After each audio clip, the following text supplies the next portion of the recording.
나의 머리에 귀를 기울이사 나의 심령을 헤아려 주소서. 나의 왕 나의 하나님이여 내가 부르짖는 소리를 들으소서. 내게 주께 기도하나이다. 여호와여 아침에 주께서 나의 소리를 들으시리니 아침에 내가 주께 기도하고 바라니이다. 사랑의 하나님, 오늘도 마리아 언신 예배로 저희들 머리 숙여 예배를 시작합니다. 아버지 하나님, 저희들 너무나도 부족하고 연약한 신령들 아버지 주님께서 택하여 주셨사오니 이 제단을 위해 저희들 봉사하고 헌신하는 저희들 되게 하여 주옵시고 언제나 어디서나 주님 향기나는 저희가 되게 하여 주옵소서. 적은 무리 머리 숙였지만 주님께서 하늘이 모인 곳에도 함께 하신다고 하셨사오니 이 시간에 아버지 하나님 넓은 마음으로 저희 주님을 향하여 아버지 저희들 예배하는 시간을 아버지 기억하시고 이 시간에 모든 예배 순서를 주님께서 함께하여 주옵소서. 예배 시종 주님께 부탁드리며 우리를 사랑하시는 예수님의 이름 받들어 잠시 기도드렸습니다. 아멘.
거룩하신 하나님 아버지, 저희를 택하여 구원받게 하시고 영생의 축복을 누리며 거룩하신 주의 자녀로 살게 하심을 감사드립니다. 아멘.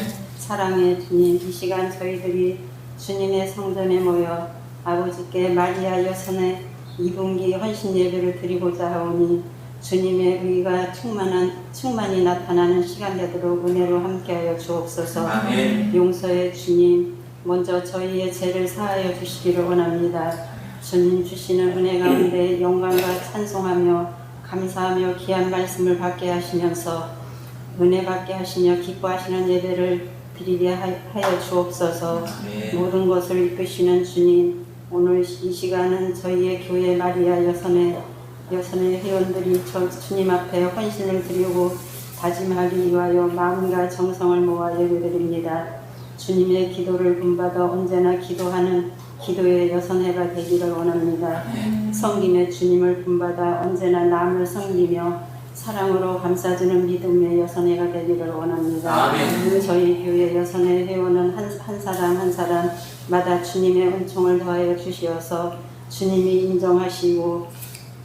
인정하시고 쓰임받는 일꾼들이 될 수 있도록 크신 은혜를 함께하여 주옵소서. 아멘. 사랑의 주님, 오늘 이 시간 여선의 헌신 예배를 위해 말씀을 전하기 위해 단위에 서실 목사님께 능력을 함께하여 주시고 늘 건강 또한 지켜주시고 강건케 하여 주옵소서. 아멘. 주님 목사님 귀한 말씀을 통하여 그동안 주님을 위해 충성치 못한 저희 여선의 회원들의 심령이 변화받아 새로워지고 주님과 교회를 위해 헌신하고 봉사할 것을 다짐하는 놀라운 은혜가 있기를 원합니다. 사랑의 주님, 오늘 여선의 헌신 예배를 통하여 이 시간 저희들이 주님께 충성하기로 굳게 다짐한 이 결단이 변치 않게 항상 주님께서 붙들어 주시기를 원하며 저희 성도들 가운데 가정적으로나 육신의 아픔으로 말 못할 어려운 가운데에서도 주님을 위해 교회를 위해 헌신과 봉사에 열심을 다하는 성도들이 있사오니 주님께서 아시오니 그들의 아픔과 어려운 가운데 있는 모든 이들에게 이루하시고 치유하여 주실 것을 믿으며 지금 예배의 시작이 오니 마치는 시간까지 주님께서 항상 함께하여 주시기를 원하며 거룩하신 우리 주 예수 그리스도 이름으로 기도합니다. 아멘.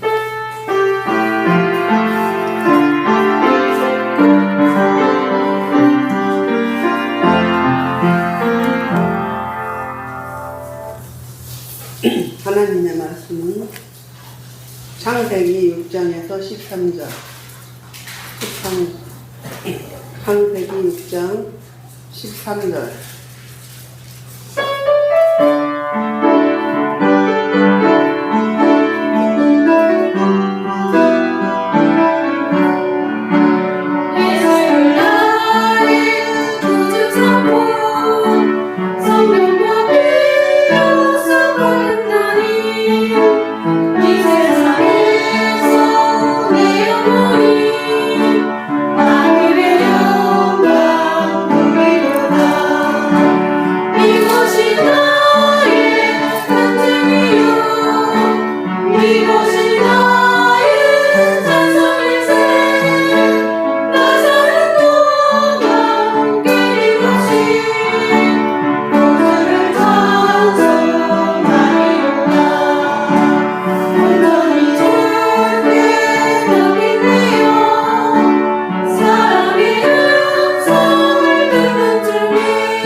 목사님 나오셔서 너와 같이 헌신의 사람 되기를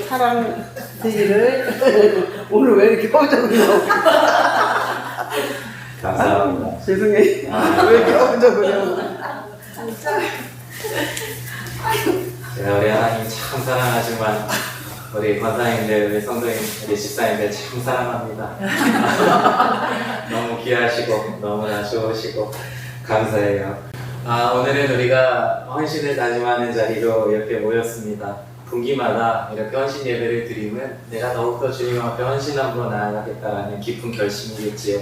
하나님께서 그 마음을 기뻐 받아주시고 정말로 하나님이 너무나 주목하시는 헌신의 사람, 그 헌신 가운데 큰 복을 주시는 사람들이 여러분이 되기를 축복합니다.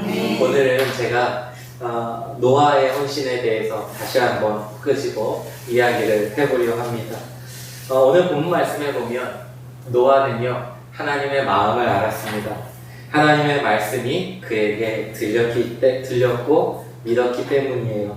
하나님은 노아에게 말씀하셨지요. 모든 혈육 있는 자의 포악함이 땅에 가득했다 그랬습니다. 그런데 우리는 좀 생각해 봐야 돼요. 당시 사람들은요, 아무렇지도 않았을 거거든요. 그러니까 잘 살고 잘 먹고 지냈어요. 요즘에요, 유럽이 너무 뜨겁대요. 그래서 사람들이 다 유럽 어떡하냐, 거기 에어컨도 없다는데 어떡하냐, 보급률이 한 30%가 안 돼요. 한 20% 정도밖에 안 되고, 그러니까 온열 질환으로 돌아가시는 분들이 저 유럽 땅에 너무 많다 그래요. 그러니까 우리나라는 상대적으로 에어컨이 보급률이 90% 이상 되다 보니까 더우면 에어컨 키면 되지 라는 그런 자연스럽게 그렇게 얘기할 수 있겠지만, 상대적으로 그렇지 않은 나라들이 훨씬 많거든요. 그러니까 우리는 그들의 아픔이, 그들의 어려움이 사실 잘 와닿지 않아요. 오늘 제가 차 운행해보니까 외계 온도가 34도 찍히더라고요. 그쯤 되니까 야, 이거 좀 덥다 그렇게 느낄 정도지, 우리가 야, 이러다 죽겠다 그 정도는 아니잖아요. 그러다 보니까 내게 와닿는 감정은 좀 다른 것 같아요. 온도차에 따라서, 그걸 어떻게 대처하느냐에 따라서 좀 다른 것 같아요. 당시에 노아의 때에 사람들은 아무렇지도 않았을 겁니다. 살아가는 환경은 정말 좋았거든요. 성경 말씀을 우리가 그대로 보면 놀랄 이야기가 있는데, 당시에 네피림이 있었다 그랬어요. 네피림은 거인들입니다. 그러니까 정말 오늘날에는 없죠. 나중에 이제 골리앗이나 그 동생들, 그 블레셋 땅에 있는 네피림의 후손들이 남아있긴 했으나, 그러나 우리가 그 흔적을 우리가 성경에서만 알 뿐이죠. 미루어 보건대 네피림이 있었다, 큰 민족이 있었다, 큰 사람들이 있었다라는 것은 사람이 살아갈 환경으로 참 적당하고 좋았다라는 생각이 들어요. 가깝진 않군요. 호주만 봐도 다 크잖아요. 거미도 크고요. 뭐 캥거루도 막 우람하잖아요. 호주는 왜 그렇게 좋아요? 살기가 좋아서 그래요. 그러니까 날씨도 좋고 기후도 너무 좋고 하다 보니까 이 동식물이 잘 자라는 거예요. 거미도 막 이만해요. 그죠? 그러니까 그만큼 살아갈 환경이 좋다 보니까 사람들은 아무렇지도 않아요. 게다가 성경 말씀에 보면, 자, 성경 퀴즈 나갑니다. 무드셀라는 몇 살까지 살았을까요? 무드셀라 969세. 969세. 사람이 그렇게나 오래 살 수 있어요? 우리는 그렇게 부러워요. 근데 성경 말씀에 보니까 초기에 아담의 후손들이 오랫동안 살았어요. 그러니까 이 사람들은요, 죄송한 얘기지만 죽을 걱정도 없어요. 그냥 너무 좋은 거예요. 그냥 삶이 계속 이어질 것만 같고 영원할 것만 같고, 뭐 문제가 없어, 걱정이 어딨어요. 그쵸? 요즘처럼 어떻게 먹고 사나 뭘 걱정해요. 옆에 가면 먹을 거리가 다 있는데, 모든 각종 좋은 열매들 가득하잖아요. 풍성하잖아요. 온 땅이 기록하고 모든 좋은 것이 다 있고, 뭐 다툴 것도 없고 싸울 것도 없고 그냥 행복하고 평안하고 자손 낳아가며 그렇게 걱정 없이 문제 없이 살아갔겠죠. 그런데요, 하나님이 반전의 이야기를 하세요. 지금 나는 너무 평강한데, 이 땅은 너무 평안한데, 우리는 자식 손주 다 보면서 잘 자라고 있는데, 잘 살고 있는데, 하나님만 말씀하시는 거예요. 모든 혈육 있는 자의 포악함이 땅에 가득했다. 하나님 그렇게 말씀하시는 거예요. 이 얘기는 뭡니까? 멸망이 임박했다는 거예요. 하늘 어디를 봐도 하늘이 무너질 기미는 보이지 않고, 땅이 깨어질 기미도 보이지 않고, 그 어떤 문제도 없이 우리는 지금 잘 살고 있단 말이죠. 어쩌면 사람들의 입에는 멸망이라는 단어가 희귀한 단어였을 거예요. 그러나 하나님은 분명하게 말씀하시죠. 모든 혈육 있는 자의 포악함이 땅에 가득함으로 그 끝날이 내 앞에 이르렀으니. 노아는 도대체 어떻게 헌신의 사람이 될 수 있었을까요? 이 임박한 진노의 멸망을 앞두고 그는 어떻게 방주를 만들고 구원의 여정에 주님과 함께 동행하며 나아갈 수 있었던 걸까요? 그는요, 하나님의 말씀을 들었고 그 말씀을 믿었어요. 내 앞에 펼쳐진 날씨와 살아감과 사람들의 얼굴과 그 미소와 웃음소리로 판단하지 않았어요. 그의 판단 기준은 무엇이었냐면 오직 하나님의 말씀이었다는 거죠. 하나님께서 세상을 볼 때 포악함이 가득했어요. 노아에게 그것을 말씀하세요. 하나님, 그렇습니까? 제가 하나님의 말씀을 믿습니다. 했다는 거죠. 노아는 그 판단 기준이 하나님의 말씀에 있었어요. 노아의 헌신은 이처럼 하나님의 말씀을 듣고 믿는 데서 나옵니다. 주변 어디를 봐도 멸망의 조짐이 전혀 보이지 않지만 하나님이 말씀하시니 그것을 믿고 하나님의 마음을 헤아린 거예요. 우리도 범사에 하나님의 말씀에 귀 기울이고 헤아려 헌신해야 할 줄로 믿습니다. 우리 교회, 아니 대한민국 모든 교회, 주님이 세우신 교회는 이것이 다 마찬가지예요. 교회가 어떠하든 무엇으로 채워졌든 무엇으로 넉넉하거나 든든하든 사실 그건 중요한 것이 아닙니다. 하나님이 우리 교회에 대하여 말씀하심이 무엇인지 우리는 들을 줄 알아야 합니다. 대표적인 교회가 요한계시록 말씀에 보면 라오디게아가 그렇지 않습니까? 자기들은 부유한 줄 알았어요. 자기들은 하나님 앞에서 충만한 줄 알았어요. 풍성한 줄 알았어요. 그러나 예수님은 가난하고 헐벗었다고 했어요. 라오디게아 교회에 정말 그 모습이, 그들이 보지 못한 참상이 어떠한지, 그들이 가지고 있는 그 모습이 어떠한지 예수님 말씀해 주신 거죠. 그리고는 돌아서라. 회개할 것을, 주님께로 다시 돌아올 것을 라오디게아 교회에게 권면하시는 주님이세요. 우리는요, 하나님의 말씀에 맞추어 교회를 세워가고 있는가? 헌신하고 있는가? 우리를 돌아보아야 합니다. 다시 말씀드립니다. 노아는 어떻게 헌신할 수 있었을까요? 세상이 멸망의 끝에 왔음을 말씀해 주시는 하나님의 말씀을 믿었기 때문입니다. 모두가 손 놓고 있을 때 임박한 심판을 알게 된 노아는 그가 드릴 최선의 헌신을 드릴 수 있었던 것입니다. 성경은 우리에게 늘 이야기하세요. 하나님의 때 마지막 때가 올 것이다 라는 이야기를 하세요.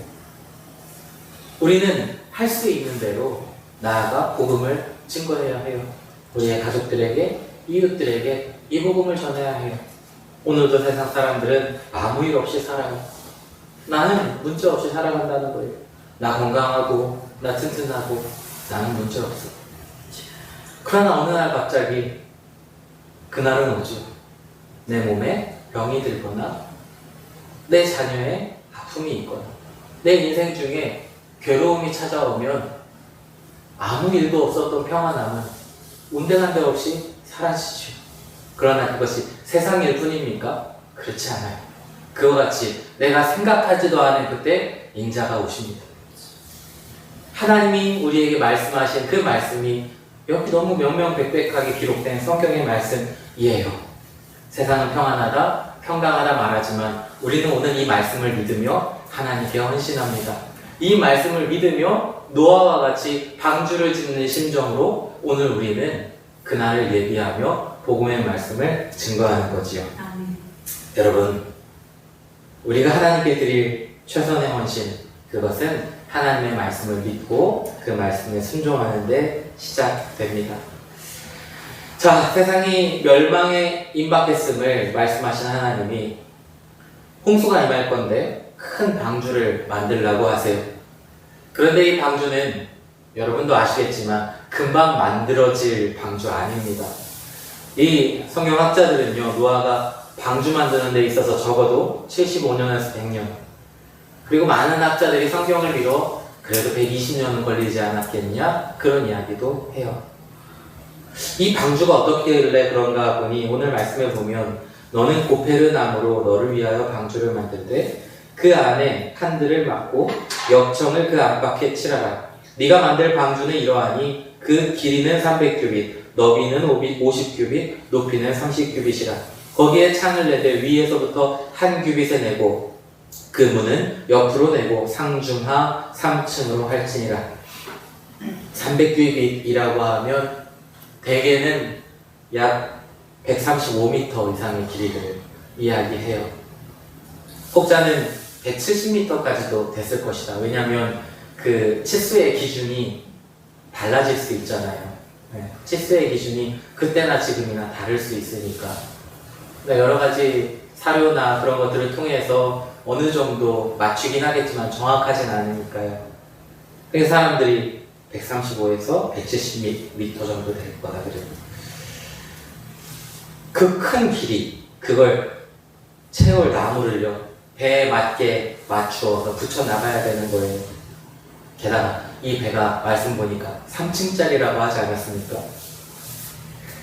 이 면적을 다 합치면 여러분 어느 정도 사이즈일까요? 면적을 다 합치면 이 면적이요, 다 합치면 축구장 한 개를 덮고도요 3분의 1을 더 덮을 수 있을 만한 면적이에요. 이 큰 작업을요 수십 년 동안 해나가야만 했어요. 결코 쉬운 일 아니죠. 아들들은 또 얼마나 투덜댔을까요? 제가 가끔은 일이 힘든 것보다 애들이 징징댈 때 더 힘들 때가 있어요. 일이 힘들 때마다 뭐 날씨가 더워서 뭐 다니기 힘들어요, 뭐가 어때요 하면은 그게 더 힘들 때가 있어요. 애들이 짜증 섞인 소리를 할 때. 이 노아의 아들들이 얼마나 투덜댔겠어요. 아들들과 함께 마른 하늘에 배 만들고 있는 모습을 보는 사람들, 그 사람들의 웃음소리도 들리는 것만 같아요. 체력적으로나 정신적으로 피곤한 일이지만 노아는 하나님의 말씀을 믿고 묵묵히 헌신합니다. 시간이 많아서일까요? 그렇지 않습니다. 사람이요, 아무리 시간이 많아도 자기가 가치 있게 여기지 않는 일에는 시간을 잘 할애하지 않습니다. 75년, 100년, 120년 하루 종일 묵묵히 일하면 보통의 헌신이 아닌 거죠. 노아는요, 이 일을 가치 있는 일로, 가장 소중한 일로 여겼기 때문입니다. 120년, 아니 1200년이 걸려도 노아는 했을 거예요. 노아는 이 일이 가장 가치 있는 일이라 여겼기 때문이에요. 오늘 우리도 묵묵히 헌신합니다. 우리가 헌신하면 이것이 가장 가치 있는 일임을 알기 때문입니다. 하나님이 부르신 사명자로 헌신의 사람으로 오늘 일하면 우리가 하나님의 말씀을 귀히 여기며 맡기신 사역 현장에서 열심을 내는 것이 가장 귀하고 복된 것, 가치 있는 일임을 아는 거예요. 이것이 우리로 꾸준히 헌신할 수 있게 하는 원동력이 됩니다. 사랑하는 성도 여러분, 오늘 헌신하기 위하여 헌신 예배로 또다시 모인 성도 여러분, 묵묵히 헌신하고 계십니까? 하나님의 말씀을 가치 있게 여기고 소중한 것으로 여기며 헌신하는 여러분의 삶에 하나님도 여러분을 귀하게 여기시고 소중히 돌봐주실 줄로 믿습니다. 자, 그러면요, 이 노아의 헌신은 어떤 결실을 좀 맺었을까요? 먼저는 그 가정이 살았습니다. 한 아버지의 헌신이 세 자녀와 며느리 그리고 아내를 살린 거예요. 자녀들 입장에서 좀 노아의 헌신을 생각해 볼까요? 자녀들 관점은 때로 이해가 안 되기도 했었을 것 같아요. 지나친 헌신이라 생각했을 수도 있을 것 같습니다. 아버지, 왜 그렇게 열심히 해야 합니까? 묻기도 했을 거예요. 그 두드리다가 배 만들다가 망치가 있었는지 없었는지 모르겠는데 망치를 휙 던졌을지도 모르겠어요. 아버지, 우리 좀 그만 좀 해요. 때로는 그런 마음도 들지 않았을까요? 그런 의문과 의심의 말들을 들을 때 노아라고 속이 편했을까요? 신앙생활 하다가도 적당히라는 유혹이 찾아올 때가 있습니다. 아니, 많습니다. 적당히 헌신해 라는 목소리가 타인으로부터 또는 내 속에서부터 들려오기도 하지요. 그러나 그럴 때 오늘 본문의 노아는 우리에게 큰 도전이 됩니다. 그가 하나님께 온전히 헌신했을 때, 최선을 다하여 헌신했을 때 그 무엇보다, 그 어떤 값진 것보다 귀한 구원이 그 가족에게 임한 것입니다. 가족들이 다 살아난 거예요. 우리가 주님을 위하여 헌신할 때 하나님은 우리의 가정을 돌봐주십니다. 우리 권사님들 또 집사님들 보면 저는 늘 일당백의 용사들이라 늘 이야기해요. 제가 최근 너무 감사한 건 우리 홍을수 할머니가 교회에 오신 거예요. 박국환 장로님이 얼마나 기도하셨을까 그 생각을 종종 해봐요. 그런데 생전에 그 가정이 구원받는 것을 보지 못하셨죠. 박도환 어르신도 세례받고 별세하신 것 박 장로님이 보지 못하셨고, 우리 홍을순 할머니 나와서 예배하시는 것 생전에 보지 못하셨지요. 그러나 결국 하나님께서 그 기도가 열매 맺게 하시고 오늘 이렇게 나와 응답되게 하시는 것을 볼 때에 얼마나 감사한가 하는 생각을 하게 돼요. 우리 여러분들 다 사연이 있잖아요. 여기 앉아 계신 분들 사연 없는 분들 없어요. 그렇죠? 구성동에서 왜 오시냐고요. 아니 백석동에는 또 왜 오세요 또. 한 번만 오시지 꽃꽂이 하신다고 꽃도 들고 오시네. 왜 그렇게 그러시냐.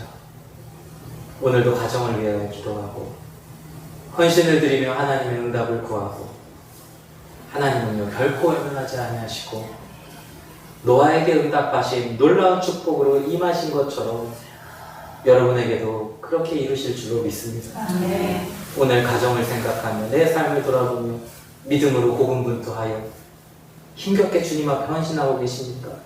여러분 그 길 끝에 주님께서 크신 응답으로 확신한 역사하심으로 이루심을 믿으시기를 바랍니다. 네. 주님이 하세요. 자, 노아가 헌신할 때 또 놀라운 일이 일어나는데 그것은요 모든 생물이 살아날 수 있었다는 거예요. 19절부터 혈육 있는 모든 생물을 너는 각기 암소 한 쌍씩 방주로 이끌어들여 너와 함께 생명을 보존하게 하되 새가 그 종류대로 가축이 그 종류대로 땅에 기는 모든 것이 그 종류대로 각기 둘씩 내게로 나아오리니 그 생명을 보존하게 하라. 너는 먹을 모든 양식을 내게로 가져다가 저축하라. 이것이 너와 그들의 먹을 것이 되리라. 하나님의 지으심이 인간의 죄악과 함께 사라질 위기에 놓였을 때 노아를 통해 그 가족뿐만이 아니라 포흡하는 생물이 살아나게 되었어요.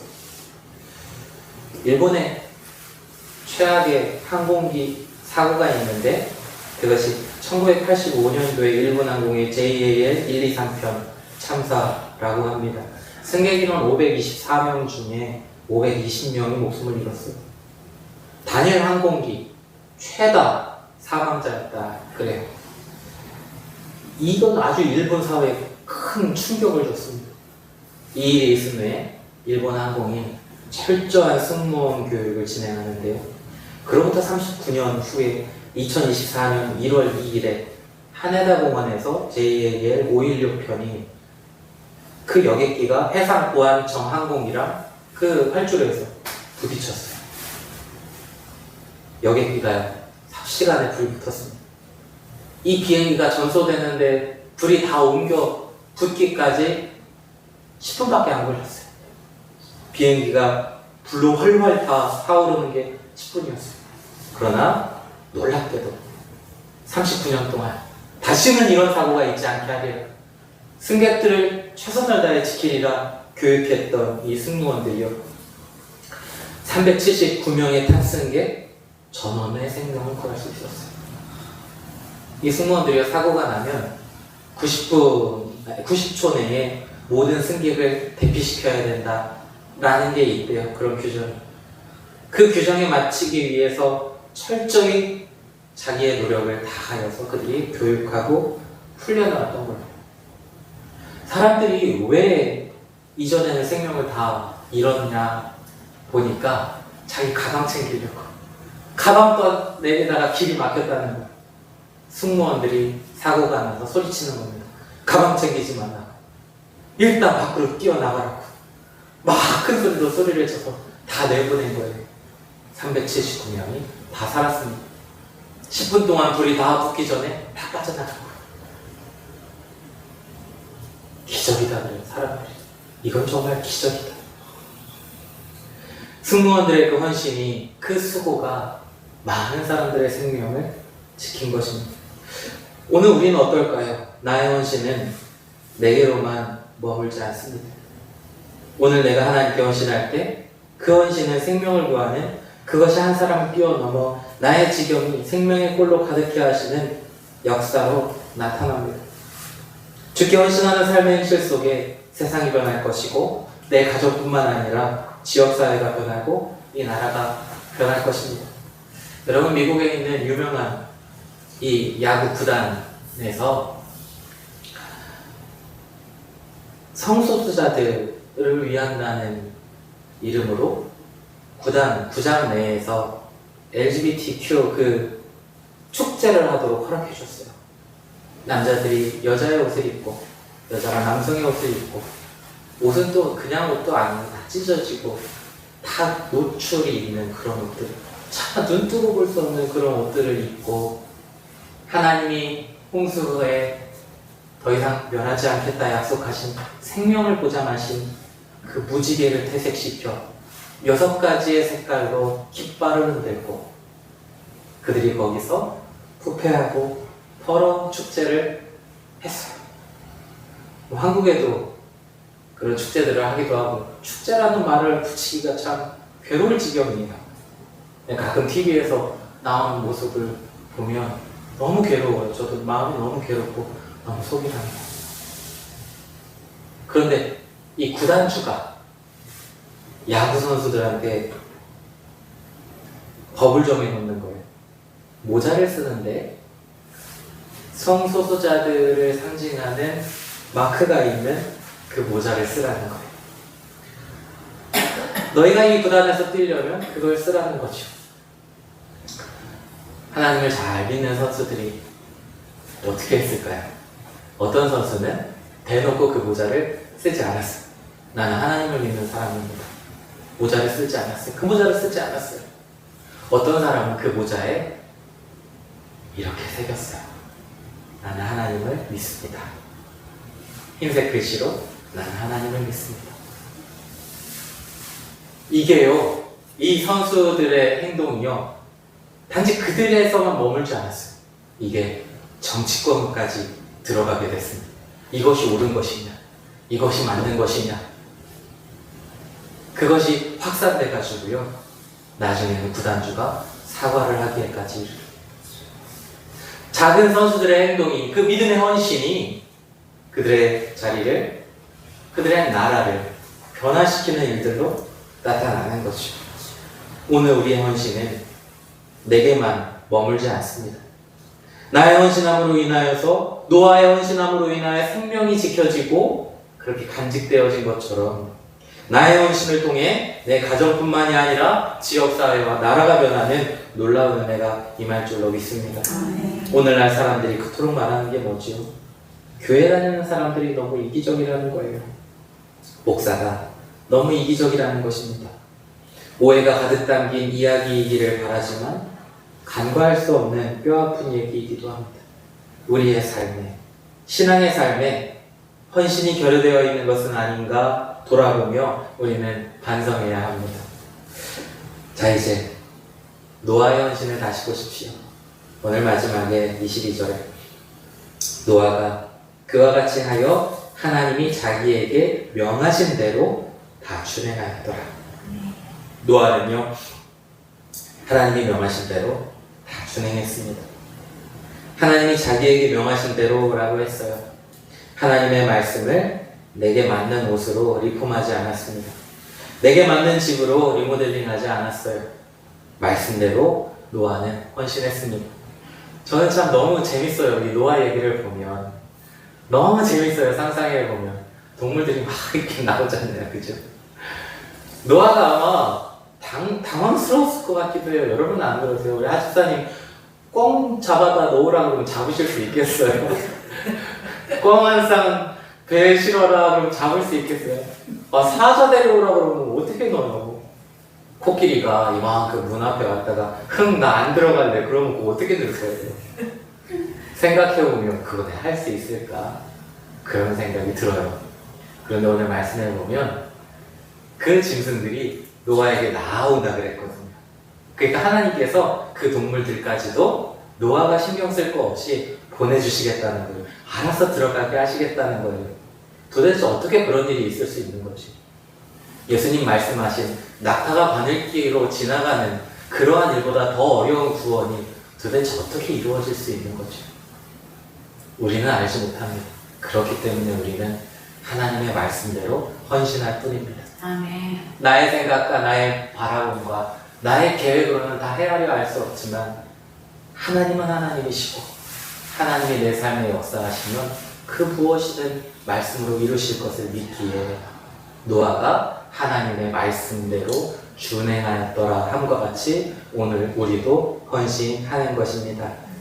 우리도 내 뜻 내 마음 내 고집이 아닌 하나님의 말씀대로 잘 따라 묵묵히 헌신하며 생명을 살리고 나의 지경을 지키고 놀라운 하나님의 역사를 경험하는 인생 되시기를 축복합니다.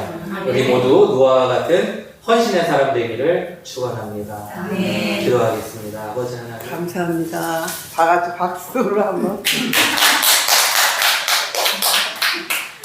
목사님 감사해요. 아니 이 앞에 있으니까 아무것도 안 보이더라고. 그래가지고 더 허둥지둥하고 이랬어요. 죄송합니다.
목사님 나오셔서 기도와 기도를 해주세요. 우리 권사님 위해서도 박수 쳐주셔요. 고생하셨습니다. 기도하겠습니다. 참 좋으신 하나님, 헌신을 다짐하며 예물 드립니다. 기뻐 흠양하여 주옵시고 하늘의 신령한 복과 땅의 기름진 복으로 채워주옵시며 특별히 하나님 무더위에 우리 성도들 건강 상하지 않도록 하나님 지켜 주옵시고 우리의 심령이 우리의 영혼이 가라지 아니하도록 주님 날마다 샘솟는 그 강물로 은혜의 강물로 성령 충만함으로 채워 주시옵소서. 이 한 주간도 헌신하며 믿음으로 살아갈 때 주님 붙들어 주옵시고 날마다 말씀 안에 은혜 안에 기쁨과 즐거움으로 살아가는 이 한 주 되어지도록 주님 역사하여 주옵소서. 우리의 모든 삶을 기뻐받아 주시는 주님께 감사 영광 돌립니다. 예수님의 이름으로 기도합니다. 아멘.